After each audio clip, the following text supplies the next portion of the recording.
Hello guys, welcome back to my channel. कैसे हो आप लोग? आशा करती हूँ आप लोग स्वस्थ होंगे, मस्त होंगे और अपने अपने काम में व्यस्त होंगे, क्योंकि जो व्यस्त है वही स्वस्थ है। आज के प्यारे से ब्लॉग की शुरुआत हो चुकी है। आज मैंने सबसे पहले नहा धोकर अपनी रसोई के पोछा लगाया और खाने की तैयारी कर रही हूँ।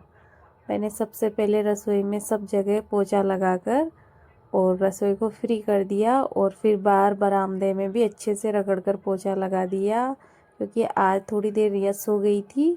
और इतने में फिर कल शाम को हुक्म साहब मूली लेकर आए थे गांव से, उसको अच्छे से धो लिया और इतनी प्यारी प्यारी मूली लेके आए थे। कहीं दिन हो गए थे मूली को, तो फिर मैंने धोकर साफ कर कर मूली को छील लिया। फिर मुझे याद आया कि 2-4 मूली दादी को भी दे आती हूँ, वो भी पराठे बना लेंगे। दादी कौन है ये मैं आपको ब्लॉग में दिखाती हूँ। वो हमारे मकान वाले हैं, हम इनके मकान में किराए से रहते हैं। तो मैं नीचे जाती हूँ और दादी को नीचे ढूंढती हूँ, तो दादी मुझे कहीं नज़र नहीं आते हैं। तो वो बाहर बैठे थे और सूरज देवता भी इतने ऊपर आ गए। मैं आज लेट उठी थी और लेट हो गई। लेट इस वजह से उठी थी क्योंकि रिया रात को उठ गई थी और वो रात को लेट सोई थी, तो उसे सुलाने के चक्कर में मेरी भी आँख लग गई।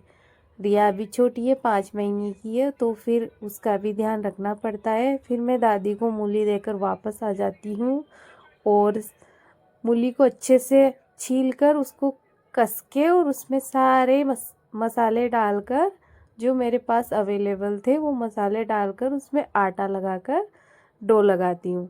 लेकिन मेरे से एक गलती हो जाती है कि मेरे से डो ढीला लग जाता है और थोड़ा सा आटा ढीला हो जाता है मूली का पराठा बनाती हूँ तब। तो उसमें मैंने पानी तो नहीं डाला था, लेकिन वो मूली ने ही पानी छोड़ दिया। तो मैंने बहुत कोशिश भी की उसे टाइट करने के लिए, लेकिन वो थोड़ा सा ढीला ही था, ज़्यादा तो नहीं था, लेकिन थोड़ा सा ढीला हो चुका था आटा। और फिर मैं आटा लगाकर थोड़ी देर रख देती हूँ और इतने में फिर आराध्या कहती है मम्मा बनाओ पराठे। तो मैंने कहा ठीक है चल जैसे तैसे बनाते हैं।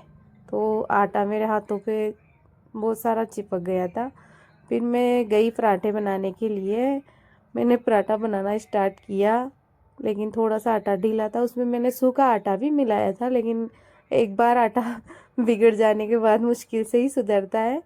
तो फिर मैंने आराध्या के और पायल के पराठे बनाए। मेरे लिए तो लेट बनाए थे, दोनों को पराठे बनाकर खिलाए।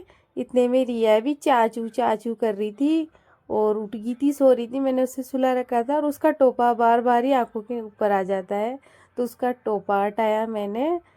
तो वो भी जैसे मुझसे बोल रही है मम्मा मुझे भी मूली के पराठे खिला दो। तो फिर मैंने उसको थोड़ी देर खिलाकर वो मेरी तरफ देखने लग गई और मुझे उठाओ ऐसे करने लगी।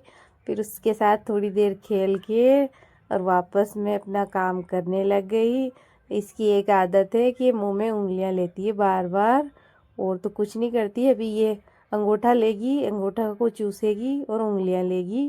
अरे देख रही है मेरी तरफ से। ऐसी है रिया, बहुत क्यूट से, बहुत मस्ती करती है। बच्चे हैं, मस्ती तो करते ही हैं। फिर मैं इसके लिए थोड़ा सा मूंग की दाल का मैंने प्योरी बना रखी थी, तो इसको घूमती फिरती थोड़ा थोड़ा खिलाती रहती हूँ। ज़्यादा तो नहीं देती मैं, अभी थोड़ा थोड़ा ही देती हूँ, लेकिन वो भी बहुत मुश्किल से खाती है। और थोड़ा दूध पिला देती हूँ और इसका पेट भरने के बाद मेरी रसोई अभी जैसी की तैसी पड़ी है। तो फिर मैं जाकर इतने में बाहर जाकर देखती हूँ तो बंदर मामा भी मंदिर पर आकर बैठे थे। तो इनके लिए भी मैं रोटियां ढूंढती हूँ।